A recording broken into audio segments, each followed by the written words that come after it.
ریحان احمد یوسفی صاحب، اور میں بتاتی چلوں کہ یہ ابو یحییٰ کے نام سے بھی اپنا تعارف رکھتے ہیں، جن کی کتابوں کا ذکر میں نے پچھلے دنوں کیا، اور ہزاروں نہیں بلکہ لاکھوں کی تعداد میں ان کے پڑھنے والے ان کے مداح ہیں، اور ان کی گفتگو سے اور ان کی لکھی ہوئی کتابوں سے کتنے لوگوں نے اپنی اصلاح کی۔ اس حوالے سے میں سمجھتی ہوں کہ ہماری اس وقت بہت بڑی خوش بختی ہے کہ اتنی بڑی پرسنالٹی آج ہمارے کراچی اسٹوڈیو میں تشریف لائے ہیں۔ مہمانوں سے سوالات کا سلسلہ شروع کرتے ہیں۔ میرا پہلا سوال ریحان احمد یوسفی صاحب سے۔ جی السلام علیکم، بہت بہت شکریہ، آپ نے اپنا قیمتی وقت ہمیں دیا، اور میرے پاس الفاظ نہیں ہیں۔ جی پہلا سوال میں پوچھنا چاہوں گی کہ وبائی امراض کے پھیلاؤ کو روکنے کے لیے دین اسلام ہماری کس طرح سے رہنمائی کرتا ہے، اور علاج اور احتیاط کے حوالے سے خاندان کے سربراہ کی کیا کیا ذمہ داریاں ہیں، اور کس طرح سے ان کو اس پر عمل کرنا چاہیے؟ دیکھیے، آپ کے سوال کا ایک بہت مختصر جواب بھی ہے اور پھر اس کی کچھ تفصیل بھی ہے۔ اگر میں بہت اختصار کے ساتھ کہوں تو ایک جملے میں قرآن مجید کے میں یہ کہہ سکتا ہوں کہ لا تقتلوا انفسکم، اپنے آپ کو قتل مت کرو، اپنے آپ کو ہلاک مت کرو، ایک دوسرے کی جان نہ لو۔ ہم جانتے ہیں کہ یہ کرونا کا جو مرض ہے یہ ایک مہلک وبا ہے، جو جب پھیلتا ہے تو نہ صرف یہ کہ کیریئر کے لیے نقصان دہ ہوتا ہے، بلکہ اس کی ٹرانسمیشن کے نتیجے میں ہی جن لوگوں تک پہنچتا ہے ان کو بھی موت کی وادی تک پہنچا سکتا ہے۔ تو جو بات قرآن مجید نے بڑے اجمال سے کہی ہے، میں اس کی تھوڑی تفصیل ہے جو آپ کے سامنے کروں گا۔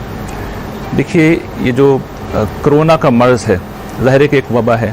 قرآن مجید وباؤں کو زیر بحث نہیں لاتا، لیکن ایک چیز ایسی ہے جو وباؤں جیسی ہی ہے، یعنی پورے معاشرے کو اپنا نشانہ بناتی ہے، اور وہ ہے جنگ۔ قرآن مجید نے اس پر گفتگو کی ہے، اور ایک اصولی ہدایت اس باب میں یہ کی ہے کہ خذوا حذرکم، تم اپنا جو اسلحہ ہے اس کو سنبھال کے رکھو، اور یہ فرمایا کہ اعدوا لہم ما استطعتم، کہ ان دشمنوں سے مقابلے کے لیے جو تمہاری مساعد بھر ممکن ہے، جو تمہارے لیے ممکن ہے، وہ تیاری تم کرو۔ کرونا ظاہر ہے کہ ایک انسین اینیمی ہے، اس کے خلاف جنگ اس طرح تو نہیں ہو سکتی جس طریقے سے نظر آنے والے دشمن کے خلاف جنگ ہوتی ہے۔ اس لیے اس جنگ کا طریقہ رسول اللہ صلی اللہ علیہ وسلم نے ہمیں خود بتایا ہے، اور وہ طاعون کی ایک جو پرانی وبا ہے، پلیگ کا جو مرض تھا اس زمانے میں بہت پھیلتا تھا، تو رسول اللہ صلی اللہ علیہ وسلم نے اس کے حوالے سے ایک اصولی ہدایت کی ہے کہ کسی شہر میں اگر طاعون پھیل جائے تو تم اس شہر کا رخ نہ کرو، اس طرف مت جاؤ، اور اگر تم وہاں موجود ہو تو پھر اس شہر کو چھوڑ کر باہر نہ نکلو۔ دیکھیے، اس ہدایت میں بھی جو چیز بتائی گئی ہے وہ احتیاط ہے، اس لیے کہ کچھ بھی نہیں کر سکتے تھے اس زمانے میں لوگ، ایک ہی طریقہ تھا کہ اس کے ٹرانسمیشن کو، اس کے پھیلاؤ کو روکا جائے۔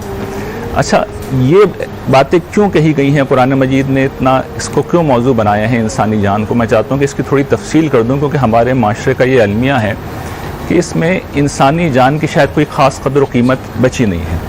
تو میں چاہتا ہوں کہ اللہ تعالیٰ کس طرح انسانی جان کو دیکھتے ہیں، دو تین مثالیں میں قرآن مجید اور رسول اللہ صلی اللہ علیہ وسلم کے اسوے سے آپ کے سامنے رکھ دوں۔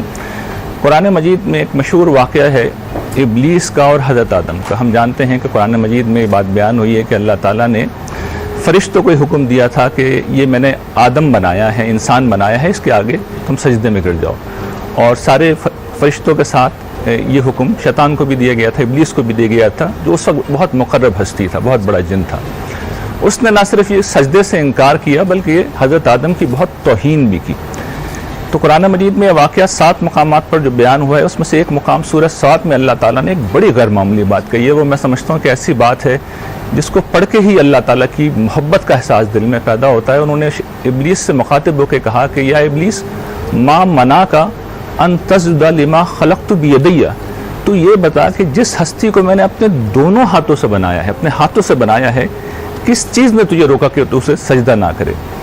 تو یہ جو محبت اللہ تعالیٰ نے جس کا اظہار کیا ہے، یہ جو اہتمام جس کا اظہار کیا، اللہ تعالیٰ دیکھیے تجسیم سے پاک ہیں، ان کا جسم نہیں ہے، وہ بلند ہے ایسی ہر چیز سے، تشبیہ سے، تمثیل سے وہ بالکل ماورا ہیں، لیکن انہوں نے یہ استعارہ یہاں پہ استعمال کر کے یہ بتایا کہ کس محبت و شفقت کے ساتھ انہوں نے انسانی جان کو پیدا کی۔ اور ہم یہ بات جانتے ہیں کہ انسان جو اپنی ماں کے پیٹ کے اندر ایک قطرہ آب ہوتا ہے، اس دنیا میں جب آتا ہے تو پھر کیا کیا معجزے ہیں جو ظہور پذیر ہوتے ہیں۔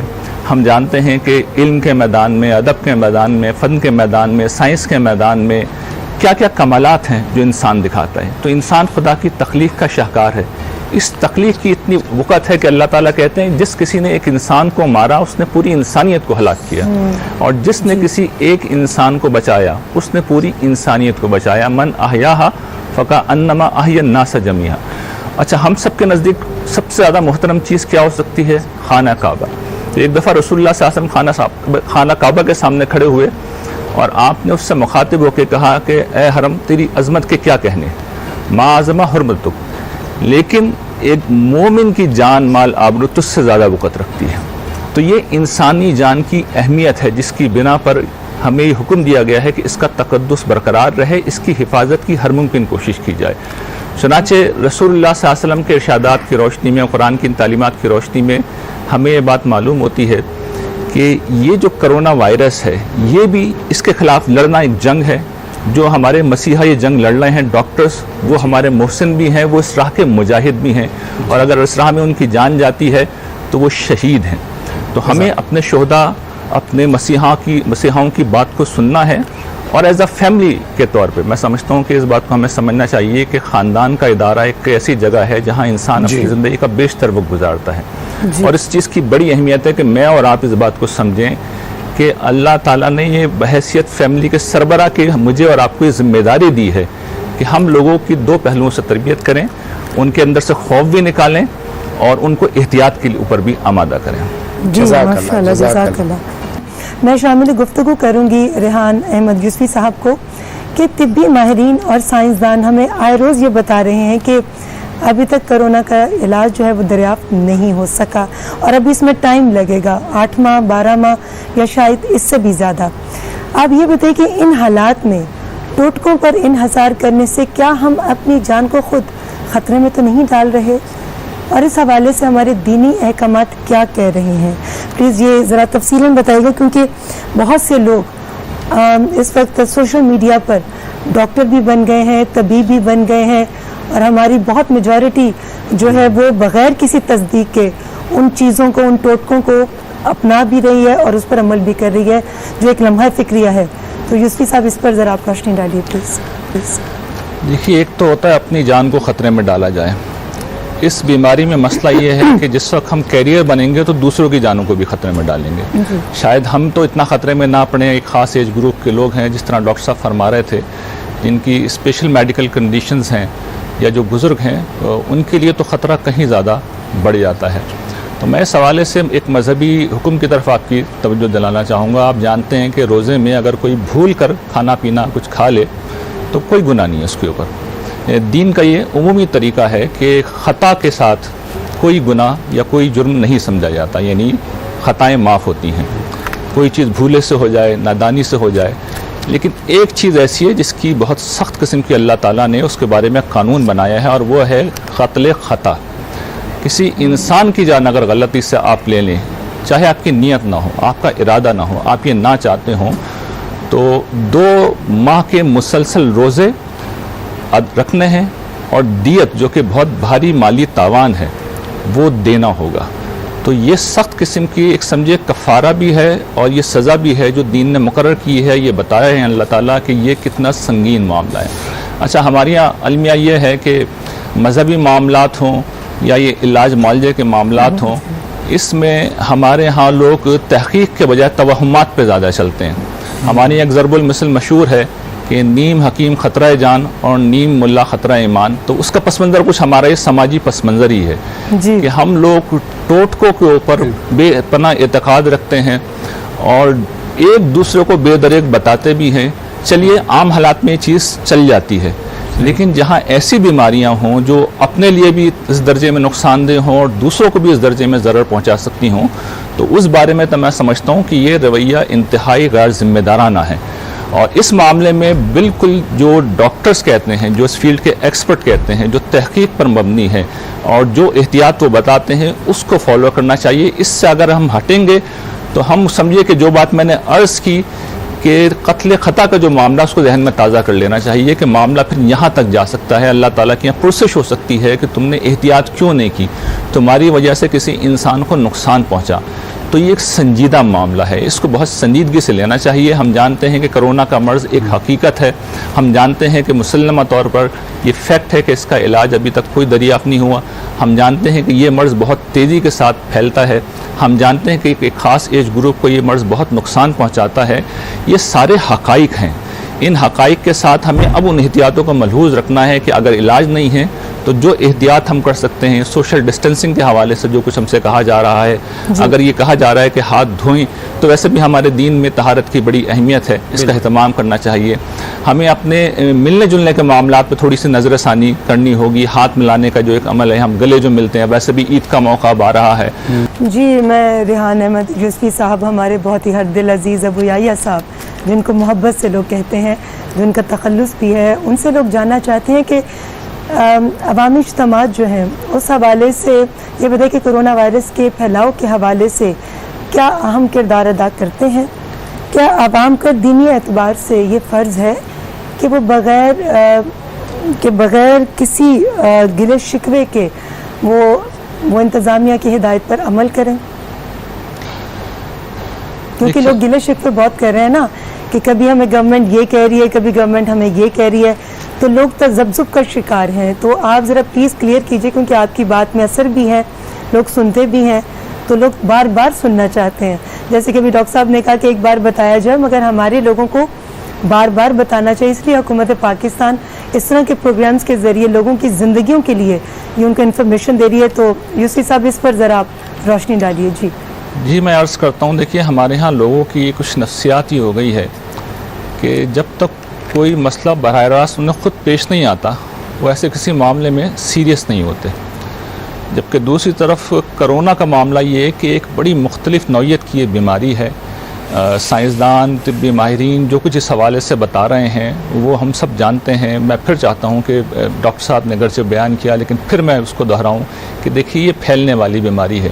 اور اجتماعات میں تو ایک اور چیز ہے جو میں آپ کی خدمت میں عرض کروں گا، جو ریسرچ اب آ رہی ہے کہ ہم یہ سمجھتے ہیں کہ ہم نے کسی سے ہاتھ ملایا تب یہ ٹرانسمٹ ہوگا، یا کوئی ہمارے منہ پر کھانسے گا یا چھینکے گا، جو کام ہم یہ کام بھی کرتے ہیں اجتماعات میں، بے دریغ ہم کھانس دیتے ہیں، چھینک دیتے ہیں اور فیس کور کرنے کا کوئی اہتمام نہیں کرتے۔ لیکن جس چیز کی طرف میں توجہ دلا رہا ہوں، جس پہ ابھی تحقیق ہوئی ہے اور وہ اسٹیبلش ہو گئی ہے، کہ جس وقت ہم کھانستے ہیں یا چھینکتے ہیں، بلکہ ایون یہ بات بھی اب سامنے آئی ہے کہ کوئی شخص بہت زور سے جب تقریر بھی کر رہا ہوتا ہے یا گفتگو بھی کر رہا ہوتا ہے تو منہ سے، ہمارے سیلوس سے، ہمارے تھوک سے ڈراپلیٹس نکل رہے ہوتے ہیں۔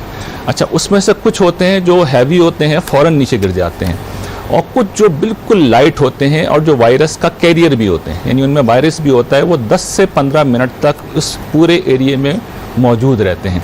تو اگر ہم کسی اجتماع میں شریک ہوتے ہیں تو وہاں ظاہر بات ہے کہ یہ مسئلہ پیش آئے گا کہ کسی شخص نے کھانسا، کسی شخص نے چھینکا اور اس کے نتیجے میں وہ چیز موجود ہے۔